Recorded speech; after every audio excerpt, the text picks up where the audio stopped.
Student, आप लोगों का स्वागत है मेरे यूट्यूब चैनल में। आज हम लोग क्लास 10th का एनसीईआरटी मैथ का क्वेश्चन हल करेंगे। और हम लोग क्वेश्चन देखने से पहले हम लोग क्लास 10th का जो सिलेबस है उसको देखते हैं। तो आइए, तो देखिए, पहला सिलेबस में जो पहला चैप्टर है वो है वास्तविक संख्याएं, दूसरा बहुपद, दो चर वाले रैखिक समीकरण युग, द्विघात समीकरण, समांतर श्रेणियां, त्रिभुज, निर्देशांक ज्यामिति, त्रिकोणमिति का परिचय, त्रिकोणमिति के कुछ अनुप्रयोग, वृत्त रचनाएं, वृत्तों से संबंधित क्षेत्रफल, पृष्ठीय क्षेत्रफल और आयतन, सांख्यिकी, प्रायिकता। हम लोगों को क्लास 10th के जो मैथ है उसमें हम लोगों को पूरा 15 चैप्टर दिया गया है, जिसमें से लॉकडाउन की वजह से हम लोगों को 30% कम कर दिया गया है। कुछ टॉपिक हटा दिए गए हैं, तो हम लोग उसको बाद में जानेंगे। पहले हम लोग आज वास्तविक संख्याएं जो चैप्टर 1 का है उसको हम लोग आज से हल करना स्टार्ट करते हैं। तो देखिए, जो चैप्टर 1 है वास्तविक संख्याएं, इसमें जो प्रश्नावली 1.1 है उसका प्रश्न नंबर 1, निम्नलिखित संख्याओं का एचसीएफ ज्ञात करने के लिए यूक्लिड विभाजन एल्गोरिथम का प्रयोग कीजिए। ठीक है, जैसे कि हम लोग को पहले से ही हम लोग एचसीएफ ज्ञात करते आ रहे हैं। पिछली कक्षाओं में हम लोगों ने बहुत सारा एचसीएफ ज्ञात किया। फिर अब हम लोगों को बोल रहा है एचसीएफ ज्ञात करने के लिए, लेकिन इसमें एक ही अंतर है इसमें कि आप लोगों को यहाँ पे बोल रहा है यूक्लिड विभाजन एल्गोरिथम का प्रयोग करके कीजिए। तो हम लोग इसका एचसीएफ ज्ञात करेंगे, वो भी यूक्लिड विभाजन एल्गोरिथम का प्रयोग करके।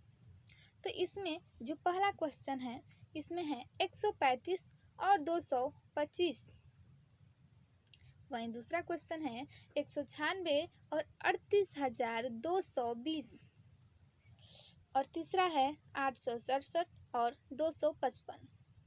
हम लोगों को प्रश्नावली 1.1 का जो पहला क्वेश्चन है इसमें हम लोगों को 3 ठो दिया गया है। इसका हम लोगों को एचसीएफ ज्ञात करना है। तो हम लोग एचसीएफ ज्ञात करने से पहले जो हम लोग को बहुत इम्पोर्टेंट बात है, जो हम लोग का बेसिक है, बेसिक चीज़, हम लोग को वो चीज़ जानना बहुत इम्पोर्टेंट है। तो हम लोग सबसे बेसिक चीज़ को पहले जानते हैं।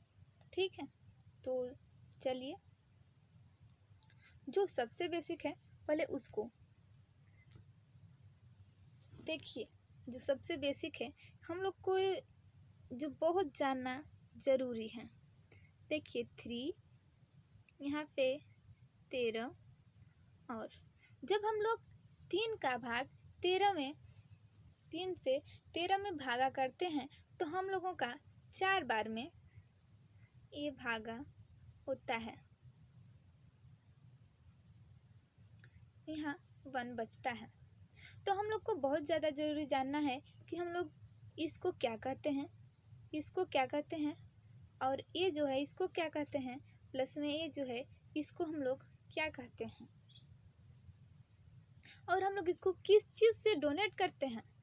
अगर हम लोग को यही पता नहीं रहेगा कि हम लोग इसको किस चीज़ से दर्शा रहे हैं, तो हम लोग को कैसे पता चलेगा कि हम लोग सवाल में क्या कर रहे हैं और हम लोग को क्या ज्ञात करना है। तो हम लोग को आगे से जब संकेत पता होंगे तो हम लोग आसानी से क्वेश्चन हल कर लेंगे। तो देखिए, जो ये 13 है इसको हम लोग भाज्य कहते हैं। क्या कहते हैं? भाज्य। ये हम लोग का भाज्य हो गया, जिसको हम लोग ए से दर्शाते हैं, ए। और ये जो 4 है इसको हम लोग कहते हैं भागफल, भागफल।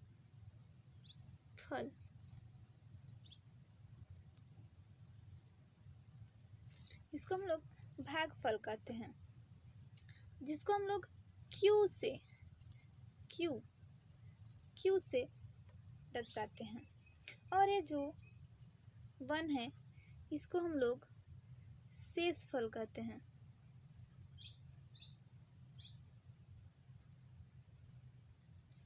इसको हम लोग शेषफल कहते हैं, जिसको हम लोग r से दर्शाते हैं, r। और ये जो 3 है इसको हम लोग भाजक कहते हैं, भाजक।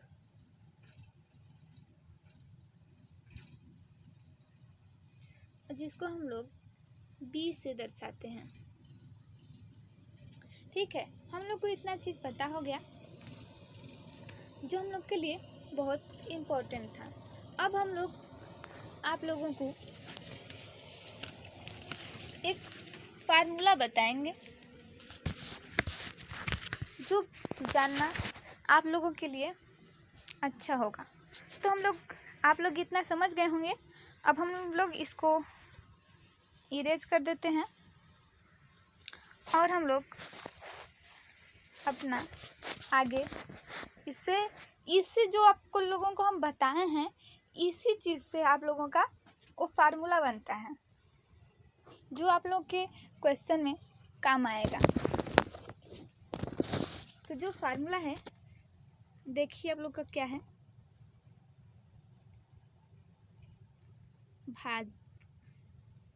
भाज्य,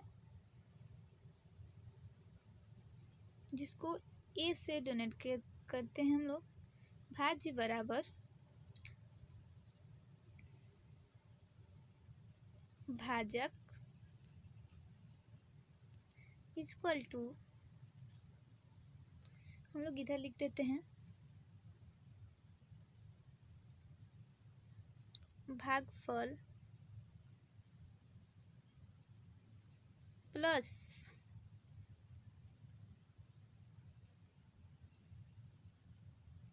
शेषफल।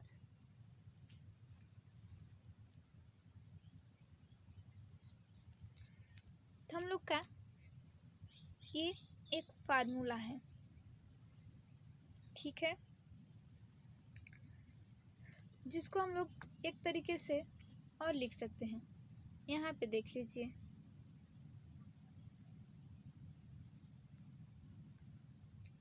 ये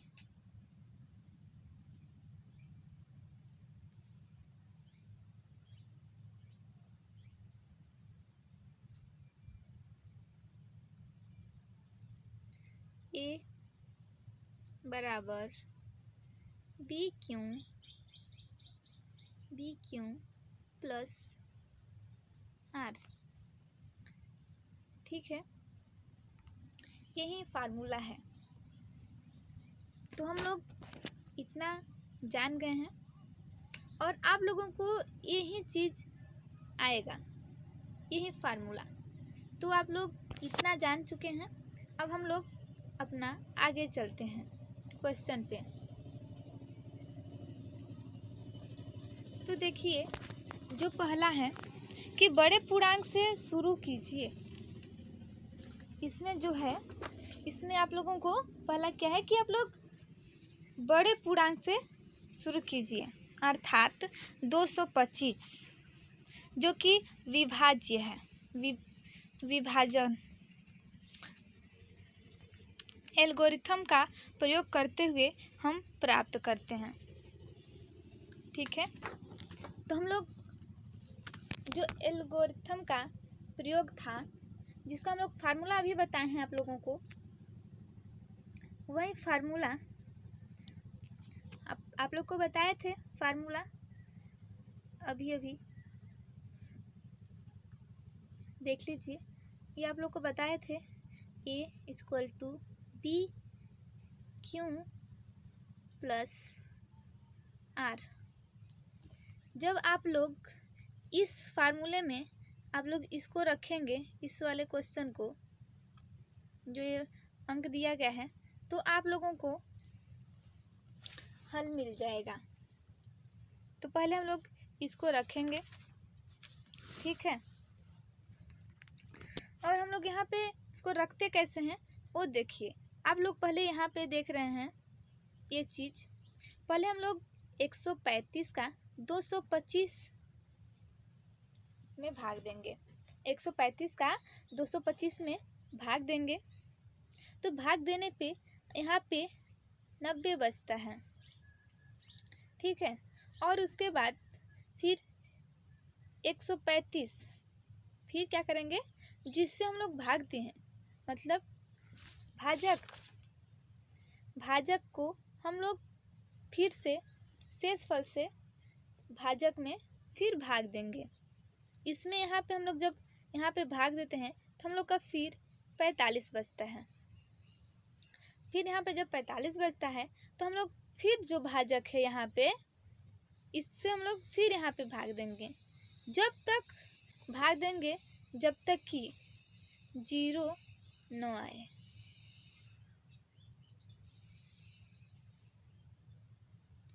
अगर 0 आ जाएगा तब हम लोग भाग देना बंद कर देंगे।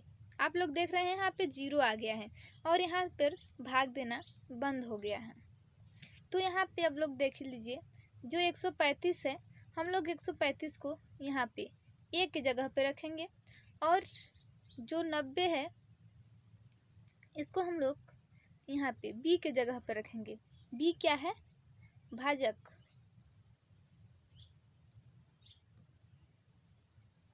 ठीक है। बी की जगह पे रखेंगे, और 1 जो हम लोग यहाँ पे भाग दिए हैं, ठीक है, जितने बार हम लोग का यहाँ पे गया है उसको हम लोग यहाँ पे रखेंगे 1, ओके। अब इसके बाद फिर प्लस करके आर का मान रखेंगे। आर का मान कितना है, 45, ठीक है। हम लोग यहाँ पे इतना रख देंगे। अब हम लोग आगे क्या करेंगे कि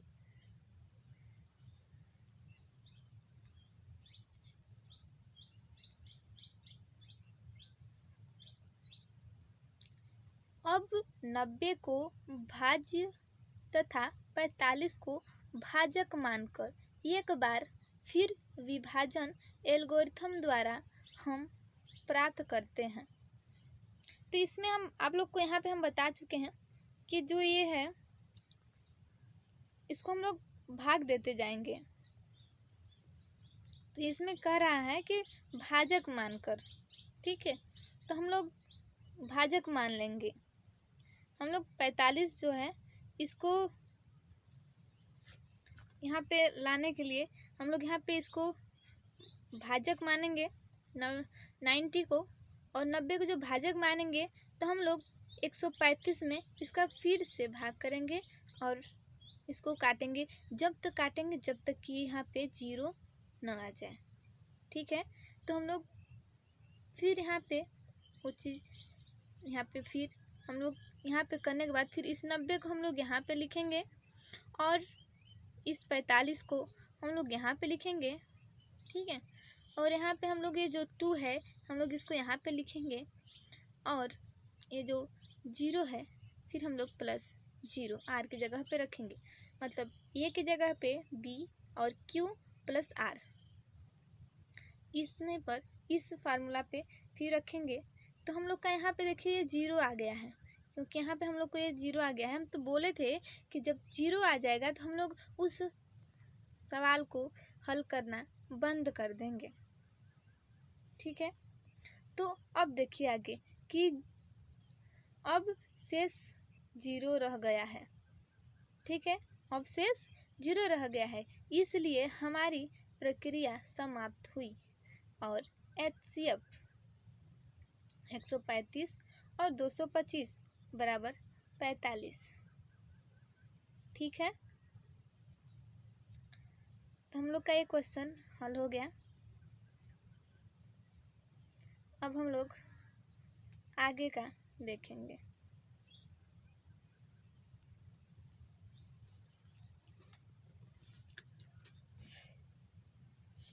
अगर आप लोग को नहीं समझ में आया है तो आप लोग को हम फिर से बता देते हैं वो क्वेश्चन। आइए देख लेते हैं हम लोग फिर से अच्छी तरह से। यहाँ पे देख लीजिए, पहले हम लोग 135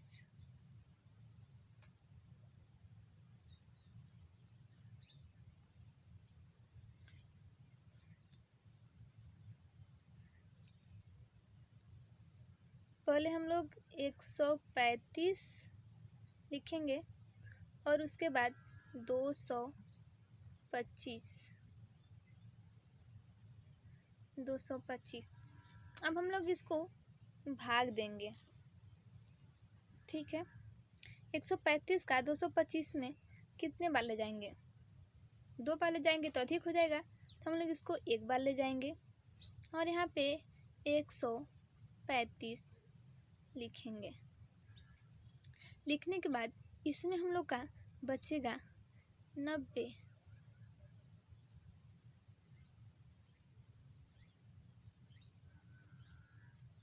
हम लोग का 90 बचेगा।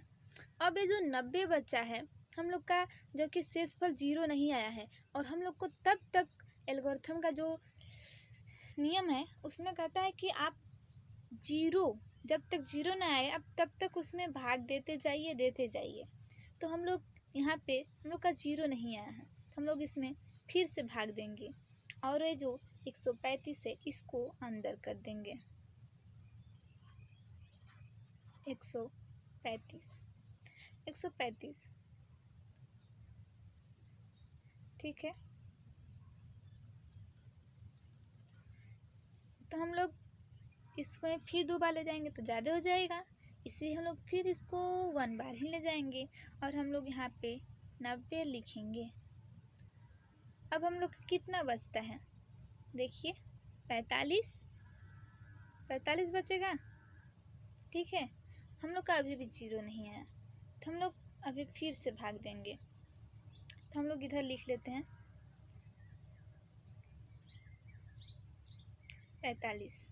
तो हम लोग यहाँ पे अब देखिए ये जो है 90, अब हम लोग इसको यहाँ पे रखेंगे, इसमें 90 में 45 का 90 में भाग करेंगे। इस चीज़ को हम लोग यहाँ पे लिखते हैं, यहाँ पे, ठीक है। तो अब हम लोग 45 का 90 में करेंगे तो कितने बार में कटेगा? 45 दूना 90। अब हम लोग का ये 0 आता है, यहाँ पे ख़त्म हो गया सारा, ठीक, कुछ नहीं बचता है, यहाँ पे 0 बचता है। तो हम लोग का ये सिद्ध हो गया, ठीक है। अब हम लोग का HCF 45 हो जाएगा, ठीक है। समझ में आ गया होगा, आशा करते हैं। अब हम लोग आगे चलते हैं।